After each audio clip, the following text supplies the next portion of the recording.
What is up, everybody? Pain. Pain is what is up. Pain is on my mind. Pain is in my body. And it's all caused by the LCS. Alright, so, quick thing. Where was I last week? Where's our lovable LCS Analyst gone? I was burnt out, to be completely honest with you. And so instead of doing something productive, I decided to waste my time doing crack. So let's get this disgusting stuff off my screen. All right, no weak shit here. All right, so no, but seriously, I was a little bit burnt out from doing the 1 to 10 series, and I wanted to figure out something else I could do for content. So I did a lot of thinking. So we're just gonna pretend that week didn't happen, and we're gonna move on. Except what I'm gonna do is I've actually got some good content coming up for you guys pretty soon here. I've got a plan. We're going to be doing, to make up for last week, I'm actually going to do a video every single day. And you'll see why. I have plans. We've got content coming up.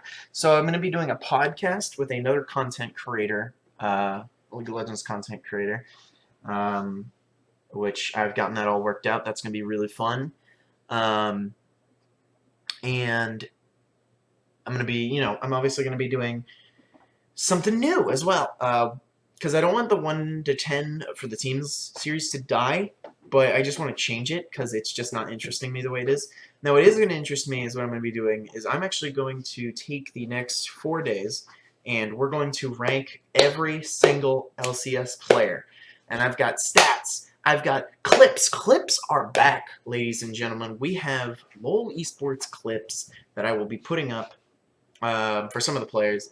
And yeah, we're going to, I think this is going to be good. It's going to be fun. It's going to be refreshing for me. And it's just going to be great for us all. So without further ado, let's just get into it. We're going to start with top lane, my least favorite lane. And we're going to rate from worst to best. So that should be fun. Alright, so I think this is pretty obvious for some of these, but some of them it was actually kind of hard because a lot of the LCS right now just sucks. And top lane specifically, I feel like is a pretty, at least in NA right now, the lane just feels so useless. And so many of these players just, it was hard to rate them because it's like, this player's useless. Where do I put them? So, first off, we have some players that I think are just bad and lose games. And that's the worst thing you can do as a top laner. So that's going to be Ruin in number 10 from CLG. Ruin's stats have been abysmal, and I don't recommend you look at them because they will make you vomit, like I did. I don't have any cool clips for him. I think most of you know that Ruin's not very good, but here we go. Let's watch Ruin in this clip. All right, everybody? Let's see what Ruin does. All right, so let's run off Freak. He's loud. And my crack ears can't handle that loudness. Alright, so let's watch Ruin here. Ruin gets hit by a bubble. Ruin gets hit, oh no. Viper gets hit by a bubble here. He's doing his dodge and he's swerving, he's doing damage. So he goes into Guardian Angel, and he gets in Guardian Angel, sits, and then Ruin's dead. What? What are you doing, man? Shouldn't you know how long Guardian Angel lasts? Like, watch it again. Right now, they're actually winning this fight. Hobelzer is doing some pretty good damage. And then Ruin just does this. Dude, you gotta know how long that is. I'm pretty sure G is like 3 seconds. You just count. And plus, Ruin's not even, like, you can't move out of it. Like, yeah, you might get stunned, but, like, you should be able to hit E. Even if you don't know the timer, just wait until he's up. You have enough time with how close you are to the wall as Ornn. This is just bad play. And that's kind of disgusting, and I hate it. Because I hate watching Ruin play in the LCS. It just makes me angry. Because it's just so bad. And if you look at his games throughout the entire season, it's just full of stuff like this. Like the game against what did I play next? Was it CLG versus? I want to say it was CLG versus Dig, but I might be wrong. I don't think it was Dig. Who did they play? Was it Fly? They played somebody recently. Hold on. Yeah, laugh at me. Immortals. So they played Immortals, and they put Ruin on Camille, and then he didn't do anything. They give him a bunch of resources, and through the whole game, he was just playing scared, and he didn't do anything. And it's really gross to watch, considering that we also got to see Someday on Camille, and he popped off. So, like, just do what Someday does. Come on, man. Just do it. Do what the other Korean top laner does. That's kind of unfair. But, like, honestly, I felt like Deus did a lot better, and Deus played 1 week. If I was putting Deus in here, I would have put him at least above Ren. That's what it is. Alright, so our number 9 is going to be... So I think you can call these basically the same two. We have Viper, and you can call this kind of like the Viper / Lorlo tier. Where is he? Where is... He's got really bad hair now. Where did he go? Okay, this is not accurate of his hair. This was when Viper looked nice. Yeah, I mean, he got a Riven game, and that made him look good, but then, like, you look at the rest of his games, and it's like, whoa, this guy is not good in the LCS. What's going on, man? He's just continuing his downward slump since he was on FlyQuest, and I don't know. I don't think things get better for him. I think they might probably just get worse. His stats are also not very good, but at least he's doing things. At least if you give this guy Riven, he's gonna do good. But like outside of Riven, he's just not gonna do anything. I mean, watch, like if you put him on Riven, you get this. Like if you put him on Riven, you get plays like this. So Viper, he's coming in. He gets Wiggly, that's good. He runs in, he gets Stick Say, I believe, as well. Yep, he gets Stick Say. And that was good. I think Afro stole that for no reason. But yeah, he gets Stick Say, and then he's also responsible for getting Ruin here. Like, this whole play happened because of Viper just going in. Like, I think that's pretty good. Like, I value that. I would value it more if he did it on other top laners. And if if when he played top laners that weren't Riven, the coach didn't, like, go up to his hands and, like, smash him with a hammer. Like, why are you doing that, coach? Because then you have to wait for his hands to heal so you can play Riven again. I don't know. I feel like you just put him on Riven if it's up, and if it's not up, you don't smash his hands with the hammer.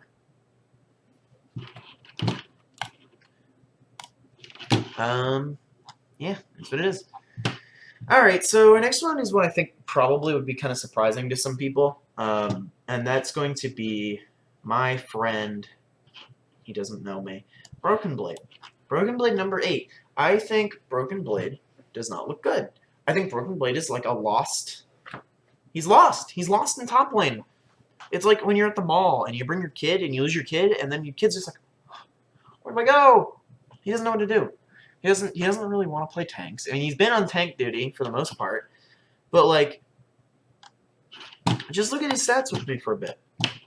Look, he's got 2.9 KDA, which is like average, 7.5 CS, sure.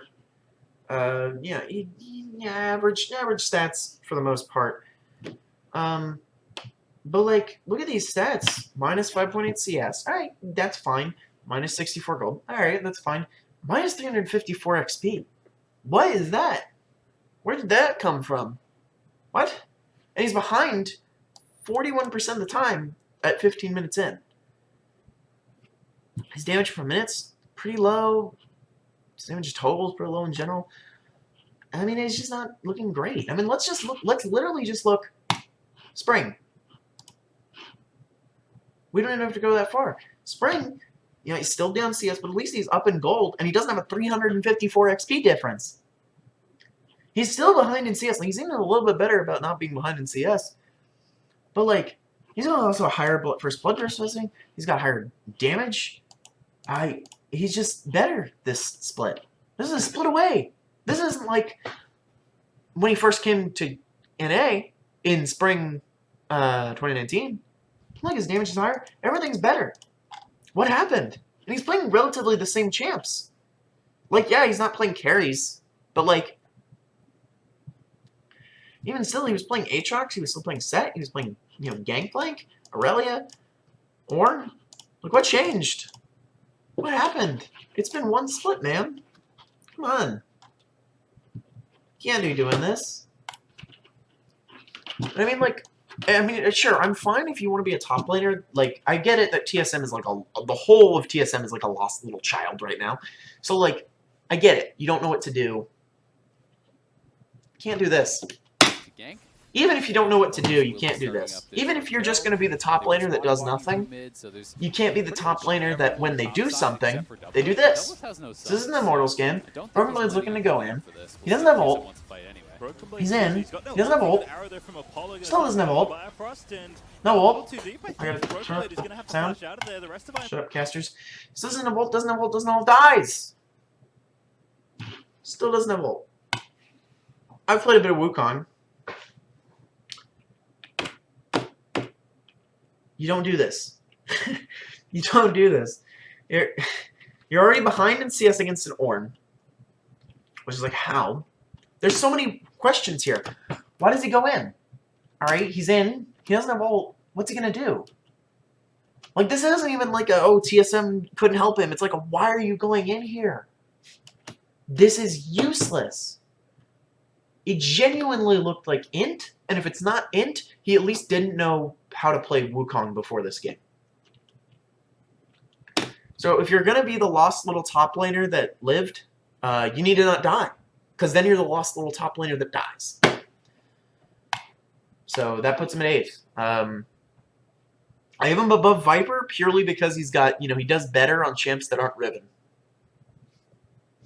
So 7th place. If we were just talking about Viper's peak, then we would say, oh, he had that one Riven game, better than Broken Blade. But, like, for the most part, we say Broken Blade's still better.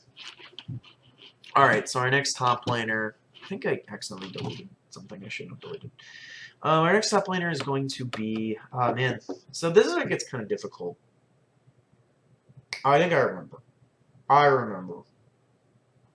Okay. Sorry, I'm having foggy brain because I have Alzheimer's. You know, you'll understand it when you get older.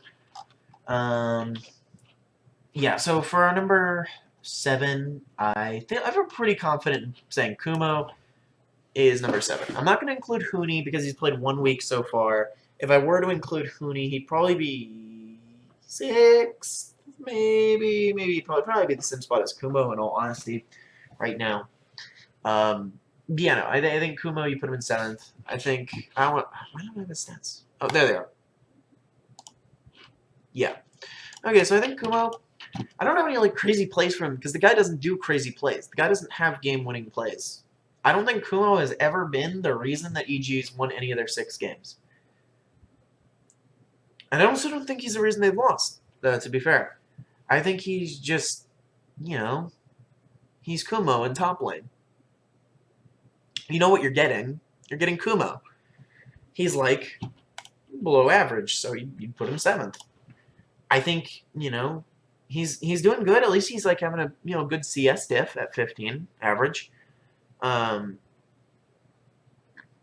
He's having, you know, he's not getting that far behind. I think he's definitely better than Spring. Like 100%, you look at Spring.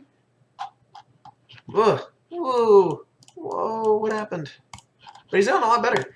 I think he's contributed. He's been helpful. I just think he's just not doing anything to like make me believe like, oh, this guy is a huge reason why EG is good. No, I think EG is good because Jizuke bang. I don't think Kumo has ever been... He's been the reason they've lost sometimes, just with like deaths, but Jizuke also runs it down in those same games, so it's like, what are you gonna do? You know, it just happens. So, I don't know. I think he's better than the people below him. I think he's been more consistent than Broken Blade. I think he, you know, statistically he's better than Broken Blade, better than Viper, better than Ruin. I don't think he's better than anyone that's above him. I don't think you can put him any higher. Because it just doesn't make sense. I mean, he's okay, but like, you can do better than okay. You know, he's better than Broken Blade because he's the top laner that doesn't do anything, but at least he's not having int plays, right? I haven't seen I don't remember. It's not sticking in my head of Kumo having an int play. So Kumo gets 7th because he's not running it down as we go. All right, Alarim is going to be our number 6. This might be a bit surprising. Some of you would probably put Alarim at number 7, and you would be wrong, and you should consider therapy. Alarim has been getting the direst treatment. And by that I mean he's losing lane. The guy's losing lane, but it's really not in his control. He's been getting dove. He's been getting just pushed in. You know what I mean? He's just like, oh, Alarim's in this game. Like, it's just rough. But he hasn't been losing the game. Honestly, I feel like, again, there's like a collection of top laners that I feel like they're not like really contributing to like a win, but they're also not contributing to losses. Alarim has actually had moments where I feel like, hey, this guy can play top lane a little bit, you know, a little bit. Give him some credit. I think, you know, he's pretty much primarily on tank duty, but he's had some pretty good engages. His Urgot game was pretty nice. Guy's doing all right, you know. Yeah, I think he's probably the better Malphites. So he's doing okay. He's doing okay, and we like to see that. I think, you know, Kumo sometimes does bad. Alarim, I think, you know, he's doing all right. He's doing all right for himself, you know. He's average. He's better than average, or no, he's not better than average. He's average. He is probably the baseline for where I think a team should be right now. So, good on you, Alarim. You're putting in the time, and you're a tank player, and you're dedicated to it. You don't lose the game when you get all these dives, and I'm happy for you. So good job, Alarim. It's not Alarim. I hope he doesn't see me call him Alarim. Is it? I don't know. I think it's Alarim. I think it's Alarim. Sorry. I actually like this guy. Anyway, next on our list is going to be Hanser. Hanser is still in that collection of top laners that I think just kind of does their job. But at least, you know, he's actually doing his job. Hanser's stats this split so far have been really good. He's ahead in CS most of the time. He's got a pretty high CS diff. He's got a pretty good gold diff, pretty good XP diff. Yeah, he's overall, for a top laner who's just been on an island, I think the entire split, he's doing all right. You know? He had those good Kane games. Like most recently, that Kane game against Dig, against Viper. Viper couldn't farm. I think he literally got flame horizoned by Hanser. Yeah, I think Hanser has been actually looking pretty good. I think, you know, I can't remember him being responsible for a win, but he's also not been responsible for a loss. And I think of those top laners, which there are a lot of, I think that's pretty much all of these top laners here. I think he's probably been the best of those top laners. So good on you, Hanser. Keep doing nothing, because I am deathly afraid of what happens if you start trying. So just keep not losing. That's what we look for. All right, so now we've got some top laners that I think have been pretty helpful to their team, and I would go as far as to say have been a good part of the team, and have been an important part of the team. Solo is going to be our first one of these. If I can move over the stats and not break my computer. Solo's just been doing good. He's got slightly better stats than Hanser for the most part, and he's just been consistent. You know, he has just been quite consistent. Like, he has a specific job on the team, and that is, your job is to play Set and Ornn and just do engage for us.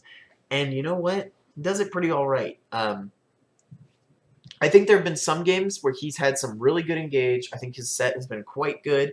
He's good at finding the spots where you just E him in. I think he's been doing good. Solo's been looking all right. I don't know. He's definitely fallen a little bit from where I had him before, because I originally had him as I had him as like pegged to be number 2, but I think he's kind of fallen out of that for me. But he's definitely still looking good. Don't knock him. I think he's looking really good. I think it's just, you know, he has a job. He's not meant to be the carry, but he does his job well. So good on you, Solo. All right, number 3 is going to be Impact. Yeah.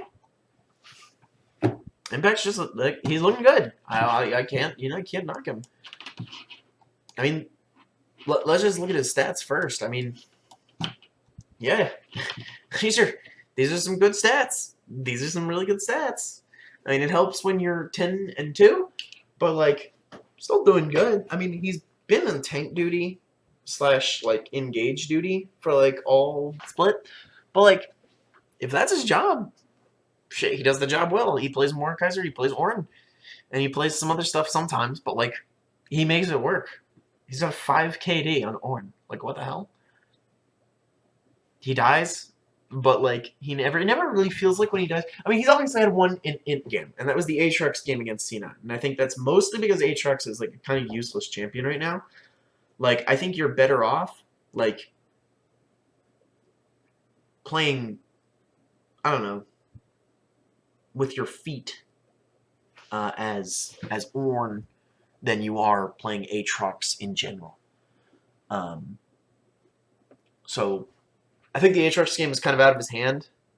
So I think, I think TL's overall looked good, so it's going to help him look good. But I think, top 3 is pretty good. And I'd say that not just because he's stats, because he's not just like doing well in lane. And, for the most part, his job on the team is to just not die and to just be the engage bot and the tank. But he's also making plays that, like, actually win games. So, like, this game against Golden Guardians, Team Liquid should have lost this game. But, like, Impact just makes a play. Like, sometimes Impact makes plays that win the game. And that's really impressive. So, like, right now at Baron, so, like, TL is actually losing. Like, they are 3K gold behind. This is pretty bad. But Impact, he finds this kill. He picks out the Jace because the Jace is away from his team. I don't know why we aren't on this already. But Impact, he gets Jace, he gets this pick, and then he just kills him. And this kill actually ends up, I think it leads to a Baron. It leads to, does it lead to a Baron? Yeah, it leads to a Baron. He just made that. That play shouldn't have been able to happen, but he made it happen. He created that play that actually ended up winning them the game. And I think that's why I have to put him in top 3, because I think, like, only Impact and the 2 above him, I think, have made plays that win the game for the team. And while Impact is lower than those 2, it's mostly because of his job on the team, but he's doing his job on the team quite well. So, good on you, Impact. All right, so our number 2 is going to be Someday. Someday is on a 4-8 team. They look bad, but Someday doesn't. Someday looks great, actually. Statistically, Someday has some really good stats for being 4-8. He's ahead in CS 50%, which is good. When you're losing a third, when you're winning a third of your games, this is crazy. When the CS difference is this small and you're a hard losing team, that's crazy. These are like some crazy good stats for a guy that's winning a third of his games.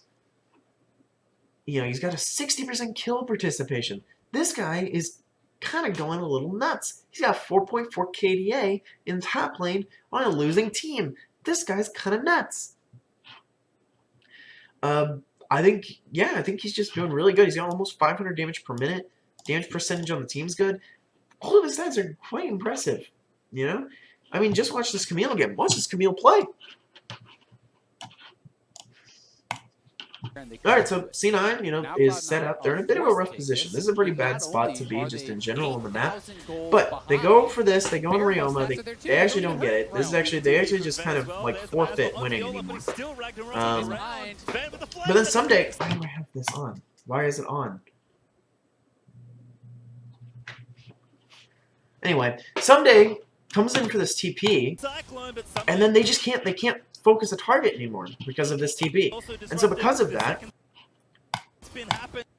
Contracts get Smen, which is huge. Before they think they get Someday here, but they can't. So then they're able to get Niski. They're able to get Blabber. Like, all of this is just because of Someday's TP, because they can't, they have to focus on him. He's become the top lane dream. He's become the raid boss this game. Because you can't not focus him. So he just runs him down. This is really good. That's what you like to see out of your top laners. You want to see him be that raid boss, that thing that they can't stop him. They have to do something about it. So really good bet contracts. Contracts. Someday. Sorry about my Alzheimer's, guys. Someday, number 2, looks good. I would like to see the team win, but, at least he's winning. He's winning with that paycheck, you know what I'm saying? Alright. Number 1, we can finish it out here. We got Licorice. I think everybody kind of knew Licorice was going to be here. His stats, are just insane. They're the best in the league. He's got 20 CS diff. He's ahead 90% of the time. 874 gold diff. 617 XP diff. Nobody's even close to him. He's got first blood 40% of the time. That's crazy as a top laner. And I mean, obviously it's going to help when you're 10-2. But like impact stats don't look like this, and he's 10-2 as well. Yeah, I mean, he's played so much stuff. He's played so many different things. And I mean, he just looks good. He's just able to win lane, which is like something that like most top laners in NA can't do. I mean, look at this. This is a counter matchup, by the way. This is a bad matchup for Wukong. Watch how it goes. Like, granted, he's playing into Ruin, which, I mean, like, what are you going to do? But, like, he gets this level 3 advantage. He starts going in. And then, like, Ruin thinks that he can just poke him off. The sound. Ruin thinks that he can just poke him off. But, like, Licorice is just able to just kind of monkey see monkey do this, man. Like, Ruin's just done. Like, dang. And that's something I just can't see other top laners in NA doing. I can't see other top laners in NA winning lane and doing well. Licorice gets it done. And that's why he's going to be our number 1. So that's it for this video. Tomorrow, I will make a video for Jungle. And hopefully, I think Wednesday would probably be a good day for it. I'm going to do the podcast with my friend, and we will rate the 10 teams, and we will bicker and argue about where we think the 10 teams are. But anyways, this is a bit of a longer video. Hopefully the next ones I can cut it a bit shorter, but I kind of really liked having the clips and the stats and all that. So we'll see. I think this was a good one. Tell me in the comments what you think. Follow me on Twitter for my daily League of Legends tweets. And, check it out. Stay tuned. Subscribe. See ya. Bye. Ha ha ha ha ha ha ha.